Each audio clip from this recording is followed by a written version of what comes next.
or some very, which is crazy, because you go, Catholics in America, you're not supposed to drink. It's like, Then you realize when you get that's into what it looks. it, Oh, that you're it's actually. and it was fascinating, when you go to towns, either have the Union Jack. So, Yeah. but oh, I heard there were problems like Well, they did, we found it was more like, when we were there, regular it was phone more is like on, near I the think, border, it was all the June, Union Jacks, and then we didn't see any other Oh. lines. It's like, once you got away from the border. And it's very interesting, I think, that's all those. It's terrible. I thought you were a lot of too late.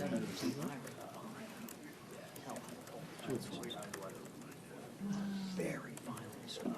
It's amazing. I mean, you're driving all these places, gorgeous. Yeah, I heard they were doing it in years. Did you go to Right. the Giants Crossroad?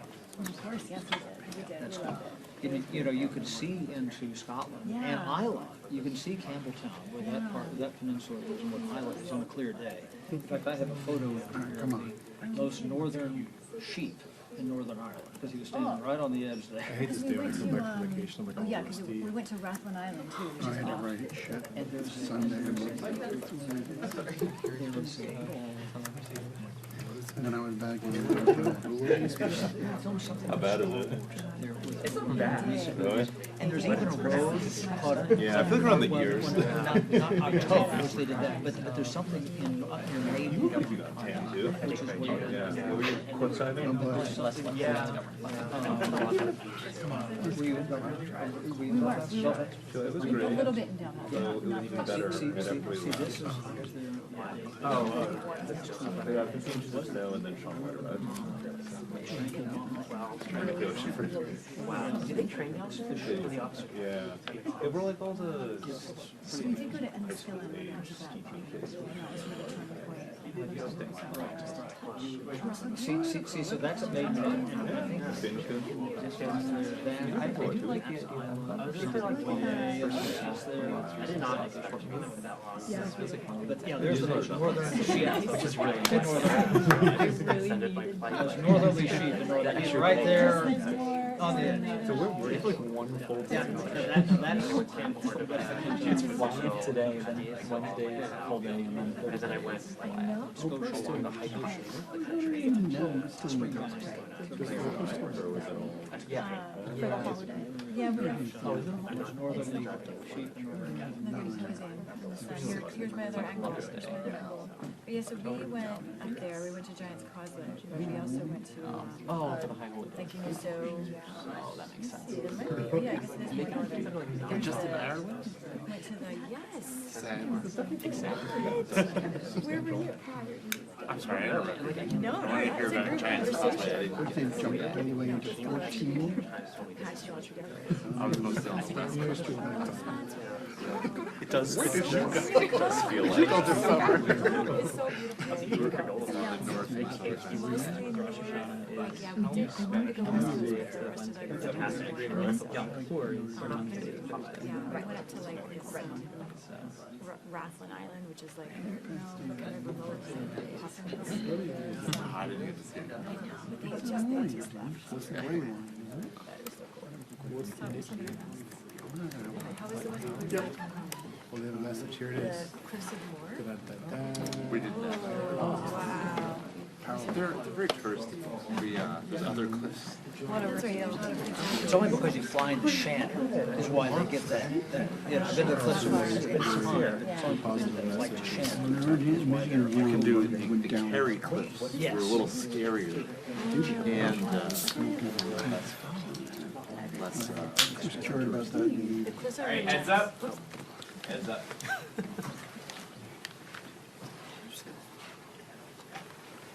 Good afternoon, everyone. Good afternoon. House Democrats had a very active August district work period.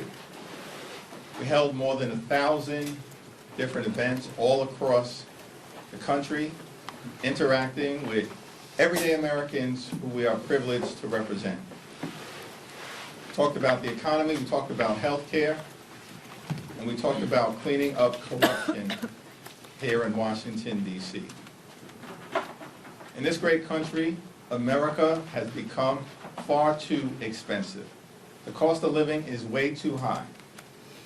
Donald Trump and House Republicans repeatedly promised to lower the high cost of living on day one they have failed. Costs aren't going down, they're going up. Inflation is going up. Electricity bills are skyrocketing. Everyday Americans are being hit with increased health care premiums, co-pays, deductibles, and prescription drug prices. Housing costs have not gone down. They continue to go up. America is too expensive. The one big ugly bill remains deeply unpopular.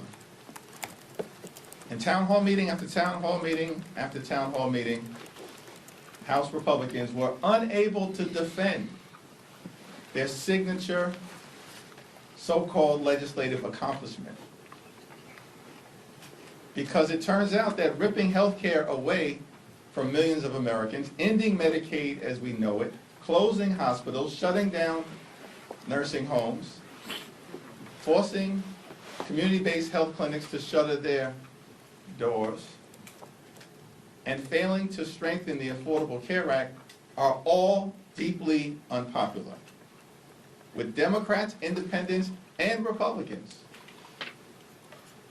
House Democrats have a simple message for the American people. You deserve better. We're going to fight hard to lower the high cost of living. We're going to fight hard to fix our broken healthcare system.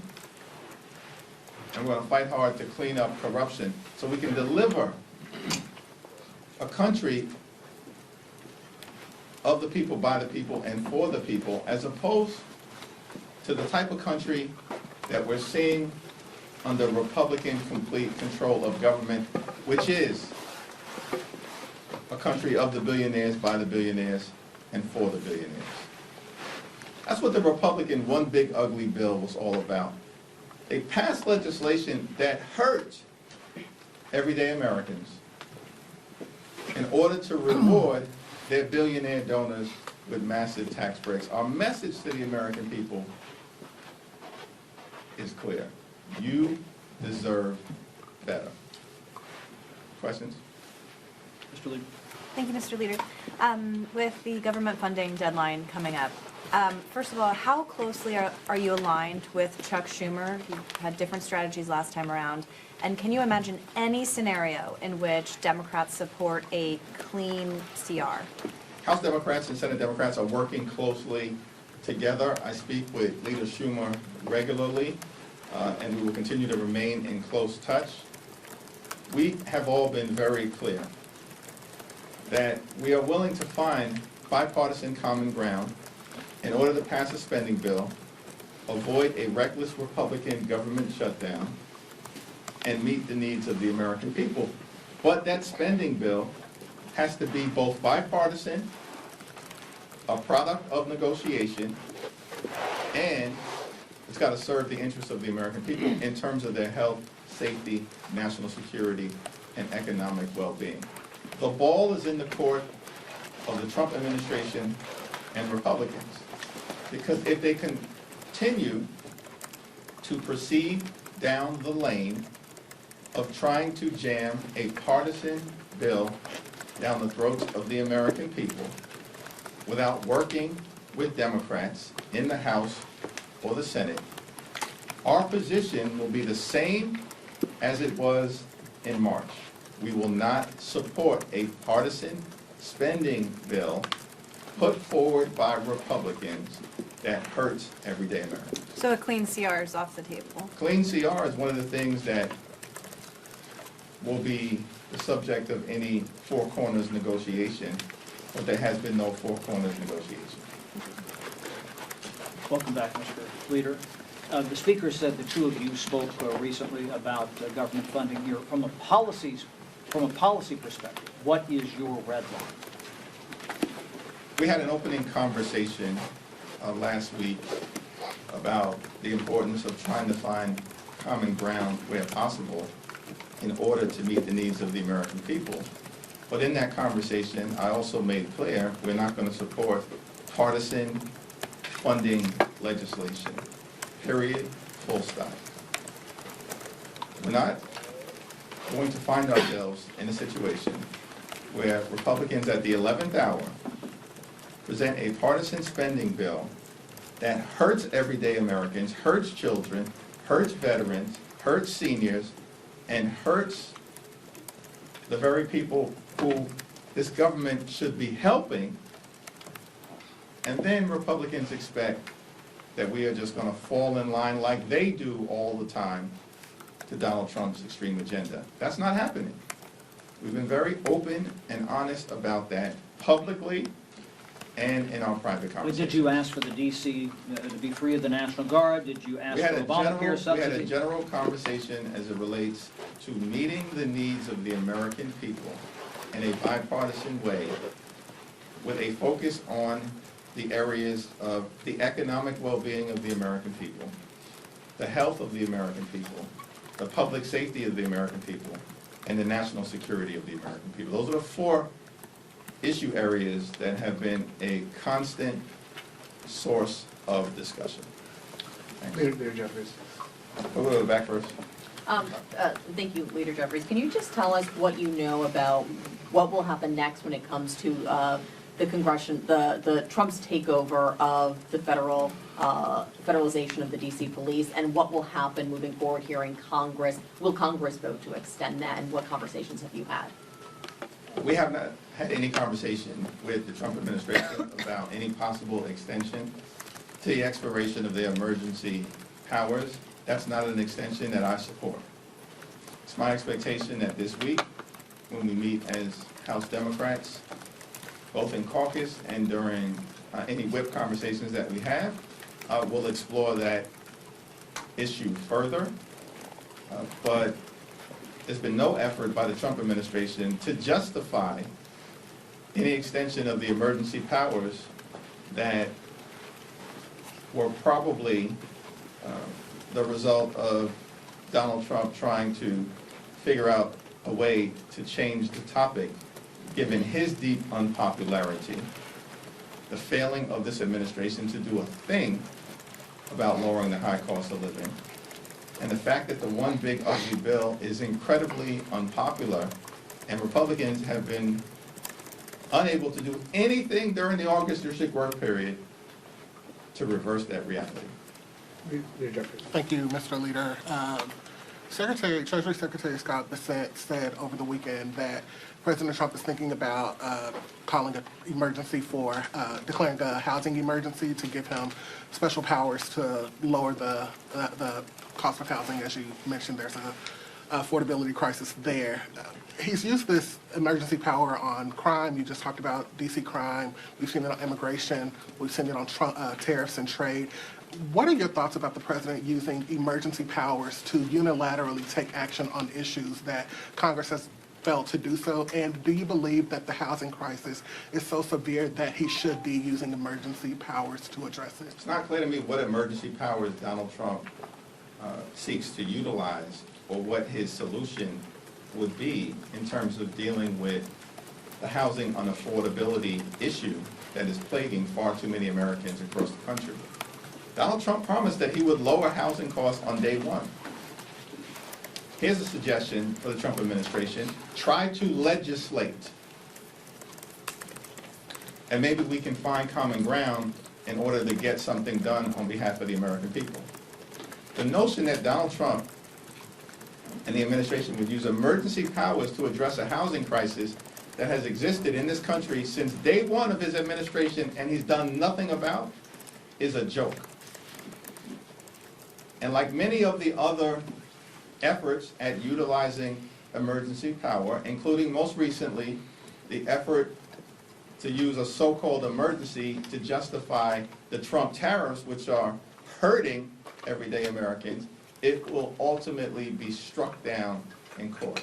That's the reality of how Donald Trump has approached governing during his administration. The American people know it, which is why he remains deeply unpopular at this point in time, and why they are running scared, because they have no track record of accomplishment to run on. Leader Jeffries. Over the recess, you met with Zoran Mamdani. What's taking you so long to support him? What do you need to hear from him to get behind the nominee from your party? Stay tuned. Why can't you get, what is it, are you concerned about his politics? Stay tuned. Thank you. The election's 2 months away. Several of Jeffrey Epstein's victims are on the Hill today and tomorrow. I'm just curious whether you're meeting with any of them, and if so, what you're trying to communicate to them. I don't have a scheduled meeting with any of the victims, but as House Democrats, we will continue to support the effort to make sure that there is full and complete transparency, that every single wrongdoer is held accountable, and that the Trump administration is forced to stop hiding information from the families of the victims and from the American people. Thank you, Leader. Have you had any conversations about, and would you support a ban on members of Congress trading stocks and other financial assets? I've answered that question multiple times, and the answer is yes. Mr. Leader, thank you. This is a timely question. Boring, but potentially important. The deadline for government funding falls on a Tuesday after a planned recess. In your discussions and in your way of going about this, especially talking to Speaker Johnson, is it the idea that you need a deal by that week before recess, or are you operating with the September 30th deadline? Because it changes how the negotiations would work. Yeah, we are operating with that September 30th deadline. In my view, House Democrats, led by Rosa DeLauro, are ready, willing, and able to find a bipartisan path forward beginning today. And there's more than enough time to reach an agreement that meets the needs of the American people. At the end of the day, Republicans are driving us on a path toward a government shutdown. And that is quite unfortunate because shutdowns hurt the American people. At the same period of time, we are not simply going to sign off on a partisan Republican spending bill that hurts the American people and continues their effort to assault health care in the United States of America. The week prior to the September 30th deadline, I will certainly be here in Washington, D.C. It's the Congressional Black Caucus Foundation annual legislative conference. And we are ready, willing, and able to sit down anytime, any place, to find a bipartisan path forward. Thanks. Congressman Jerry Nadler, in announcing his retirement, referenced the example set with President Joe Biden, and said that other members of Congress, there could be some change, could be good in the caucus. Do you believe that generational change is a good thing for your caucus? I think that generational change has been underway in the House Democratic Caucus for the last several years, and it's something that every caucus member, regardless of which generation they find themselves in, has embraced. What the record shows, leadership, to rank and file members, to committee positions, and at all points in between. Congressman Jerry Nadler is a legend, and I had the opportunity to speak with him yesterday and thanked him for his service, friendship, and mentorship. He's been one of the leading voices for civil liberties, civil rights, and the Constitution in modern American history. And we look forward to continuing to serve with him over the next 16 months and continuing to stand on his broad, legendary shoulders. 4 of your members have now said that they will not be taking AIPAC donations for their campaigns. I'm just wondering if you agree with that position. I'm going to continue to raise money in the way that I've been raising money since my arrival in the United States Congress. I'm proud of the fact that the average contribution to my re-election campaign is $28 a person.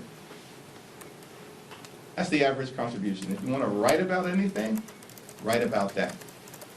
Because it's lower than almost any other member of Congress in the country. And that's the way that I will continue to raise money. In fact, that average contribution of $28 per person is lower than any of the nominees who are running for mayor in New York City. Any of them, based on what was recently disclosed. Thank you, Mr. Leader. You said that you would be opposed to having an extension of the National Guard's presence here. Since the crackdown began, carjackings have dropped 66% and robberies have dropped 28% and violent crime 15%.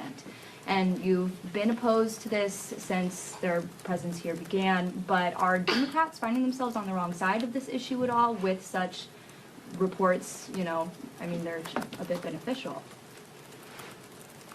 I had a very good conversation with the mayor of the District of Columbia. I'm going to continue to support her position. Every single area of criminal activity that you mentioned was on the way down prior to the arrival of the National Guard. I'm going to continue to personally support the Metropolitan Police Department of the District of Columbia. I'm going to support the Chicago Police Department, the New York Police Department, and police officers who protect and serve all across the country. And if those local police departments conclude that they want some support from the federal government, then I support that effort by those local police departments to partner with the federal government. It's as simple as that. Donald Trump is not going to get away with lecturing anybody about issues of law and order. His administration is the very definition of lawlessness and disorder. He promised to lower costs on day one. You know what he did on day one? He pardoned hundreds of violent felons who brutally beat police officers when attacking the Capitol on January 6th. That's the Donald Trump record. And no matter how much he wants to distract the American people away from what he himself has done, the reality is his administration is the definition of lawlessness and disorder in every possible way. Those are the facts. Back. Thank you, Leader Jeffries. Republicans on and off the Hill have already started talks about a potential second reconciliation bill. Would something like that sour government funding talks further? And have Democrats already begun speaking about how you guys could possibly throw up any roadblocks or oppose that effort somehow? If we're going to go down the road of a second reconciliation bill, here's a suggestion. Cancel the health care cuts and save our hospitals. That should be the focus of a second reconciliation bill. It's something that Democrats will broadly support. Cancel the health care cuts and save our hospitals. Last question. Can I ask you about the pocket rescissions issue? The White House last week unilaterally canceled $4.9 billion in foreign aid. And it doesn't look like Republicans in the Hill are doing anything about it. But even the Senate Republican committee chair, the Appropriations Committee chair, called it an unlawful act. What's your take? Is there anything Democrats can do? I think GAO is the only ones who could sue on it. It's an unlawful act. It's my expectation that a court case will be brought against these so-called pocket rescissions, which undermine the national security interests of the American people, and ultimately, as has been the case over and over and over again throughout the Trump administration, the extremists will lose in federal court. Thank you. Thank you.